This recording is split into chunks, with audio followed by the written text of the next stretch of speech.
Hello বন্ধুরা, সন্ধ্যার টিফিনে খুব সহজেই বানিয়ে নাও ম্যাগির পিৎজা।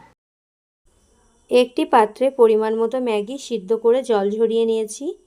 তাতে এক বাটি ছোট করে কাটা গাজর কুচি, টমেটো, ক্যাপসিকাম, পেঁয়াজ, ছোট করে কাটা পনির, কর্ন, ম্যাগি মশলা, অরিগানো, চিলি ফ্লেক্স, পরিমাণ মতো লবণ, গ্রেট করা চিজ একসাথে মিশিয়ে নিচ্ছি।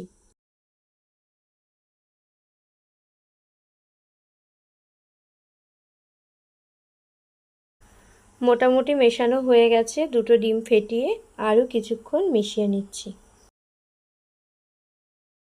ফ্রাইং প্যানে তেল গরম করে ম্যাগিটাকে পিৎজার শেপ দিয়ে 5 মিনিট ঢাকা দিয়ে লো ফ্লেমে বেক করে নেব। 5 মিনিট পর ম্যাগির পিৎজাটাকে উল্টে আরও 2 মিনিট রেখে দেব।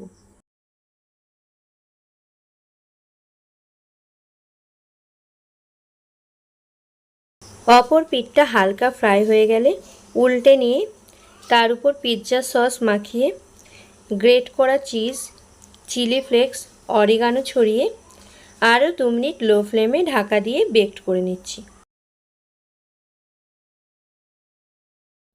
2 মিনিট পর ঢাকনা খুলে পরিবেশন করলেই রেডি ম্যাগির পিৎজা।